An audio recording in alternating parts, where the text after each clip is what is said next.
بسم اللہ الرحمن الرحیم۔ آج کے اس پروگرام کے لیے ہمیں قصور شہر سے محترم زید صاحب نے خط لکھا ہے۔ آپ یہ پوچھتے ہیں کہ نماز استخارہ کا طریقہ کیا ہے؟ کیا کوئی شخص کسی اور کے لیے استخارہ کر سکتا ہے، یا ہم اپنے معاملات کو دیکھنے کے لیے، جانچنے کے لیے کسی عالم سے، کسی بزرگ آدمی سے استخارہ کروا سکتے ہیں؟ یہ بھی رہنمائی فرمائیے کہ کیا استخارہ جو ہے اس کے بعد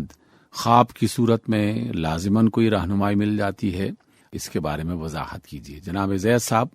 نماز استخارہ کے بارے میں آپ صلی اللہ علیہ وسلم کی ایک مشہور تعلیم ہے، آپ کا فرمان ہے کہ تم استخارہ کے ذریعے سے اپنی مدد اللہ تعالیٰ سے طلب کیا کرو، کیونکہ استخارہ ایک طرح کی دعا ہے، اور اللہ تعالیٰ سے یہ درخواست کی جاتی ہے، التجا پیش کی جاتی ہے کہ اللہ، میرا علم زیادہ نہیں ہے، تیرا علم کامل ہے، میں کسی چیز پر قدرت نہیں رکھتا، تو ہر چیز پر قدرت رکھتا ہے، اور تو اپنے علم کے مطابق اگر میری رہنمائی کرے کہ میں یہ کام جو کرنا چاہتا ہوں، اگر یہ کام میرے مستقبل کے لیے، میرے معاشی معاملات کے لیے، میرے دین کے لیے یعنی ایمان کے لیے بہتر ہے، تو میرے لیے اس کو آسان کر دے، اس کے راستے کھول دے۔ اور اگر تو جانتا ہے کہ یہ کام جو میں کرنا چاہتا ہوں یہ میری معیشت کے لیے بہتر نہیں ہے، اور انجام کے اعتبار سے بہتر نہیں ہے، اور دینی معاملات کے اعتبار سے، ایمان کی سلامتی اور حفاظت کے اعتبار سے بہتر نہیں ہے، تو مجھے اس کام سے تو بچا لے، اور میرے لیے وہ راستہ مجھے دکھا دے جو میرے لیے زیادہ بہتر ہو۔ تو یہ ایک طرح کی دعا ہے جو آپ کو کسی بھی دعا کی کتاب میں بآسانی مل سکتی ہے، آپ اسے دیکھ کر بھی پڑھ سکتے ہیں، زبانی یاد بھی کر سکتے ہیں۔ رسول اللہ صلی اللہ علیہ وسلم نے باقاعدہ اس بات کی تعلیم دی اور تلقین فرمائی۔ اصحاب رسول فرماتے ہیں کہ ہمیں دعائے استخارہ اس طرح سکھائی جاتی تھی کہ جیسے قرآن کی کوئی آیت۔ تو اس کا مطلب یہ ہے کہ اس کا زیادہ اہتمام باقاعدہ کیا جاتا تھا۔ جیسے میں نے ذکر کیا کہ دعائے استخارہ جو ہے در حقیقت ایک طرح کی دعا ہے جو اللہ تعالیٰ سے مدد حاصل کرنے کا ایک ذریعہ بنایا گیا، اور اللہ کی کتاب میں جو بات لکھی گئی ہے وَاسْتَعِینُوا بِالصَّبْرِ وَالصَّلَاةِ، کہ صبر کے ساتھ اور نماز کے ذریعے تم اللہ تعالیٰ کی مدد طلب کرو، تو یہ بھی ایک طرح کی نماز اور دعا کی شکل اختیار کر جاتی ہے، کیونکہ اس کا جو طریقہ، مسنون طریقہ رسول اللہ صلی اللہ علیہ وسلم نے ہمیں بتایا ہے وہ یہ ہے کہ جب بھی کسی کام کی ضرورت ہو اور آپ کرنا چاہتے ہوں، بات سمجھ میں نہ آ رہی ہو کہ کریں یا نہ کریں، تو باقاعدہ اچھے طریقے سے وضو کر کے 2 رکعتیں نماز نفل جو ہے وہ اس کو ادا کیا جائے، اور پہلی رکعت میں سورۃ فاتحہ کے بعد قل یا ایھا الکافرون والی سورت پڑھی جائے، اور دوسری رکعت میں سورۃ فاتحہ کے بعد قل ھو اللہ احد اس سورت کو تلاوت کیا جائے۔ جب یہ نماز مکمل ہو جائے تو اس کے بعد جو دعا کے آداب ہیں جو دیگر مقامات پر ہمیں ملتے ہیں،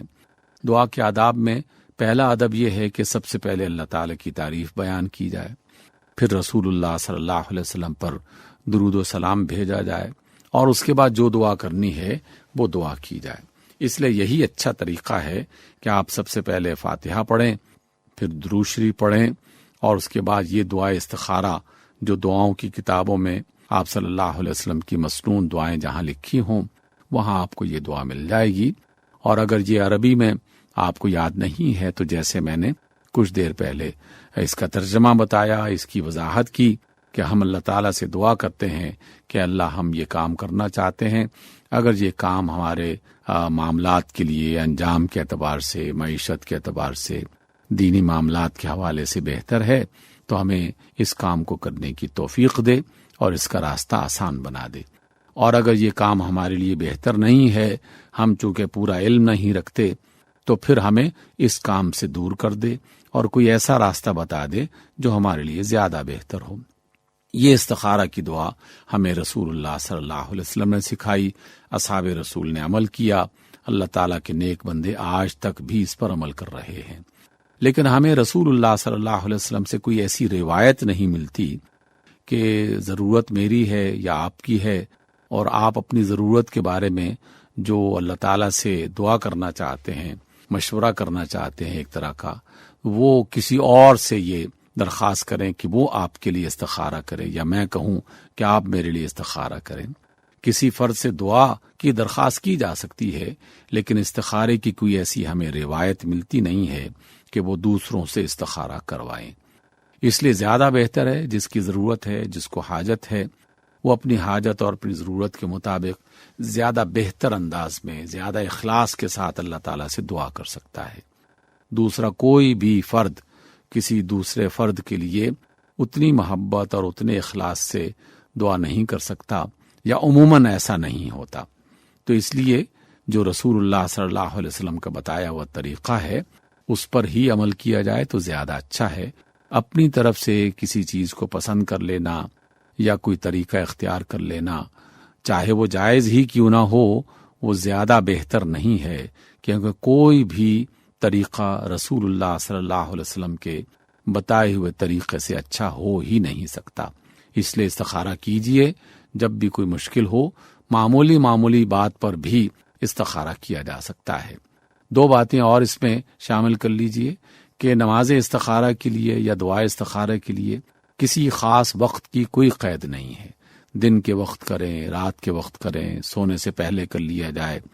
کوئی بھی نماز ادا کرنے کے بعد اگر نوافل ادا کیے جا سکتے ہیں تو اس وقت ادا کر لیا جائے، ہر نماز کے بعد صرف دعا استخارہ کر لی جائے تو وہ بھی جائز ہے۔ تو نماز استخارہ کا کوئی خاص وقت متعین یا مقرر نہیں ہے۔ لوگوں کا ذاتی تجربہ یہ ہے کہ اکثر لوگ نماز عشاء کے بعد جب سونے کا ارادہ کر لیتے ہیں تو اس سے پہلے وضو کر کے اہتمام کرتے ہیں، پھر نماز استخارہ پڑھتے ہیں اور اللہ سے دعا کر کے وہ سو جاتے ہیں۔ اور اکثر و بیشتر بہت سارے افراد کو اللہ تعالیٰ خواب کے ذریعے سے رہنمائی بھی عطا کر دیتا ہے۔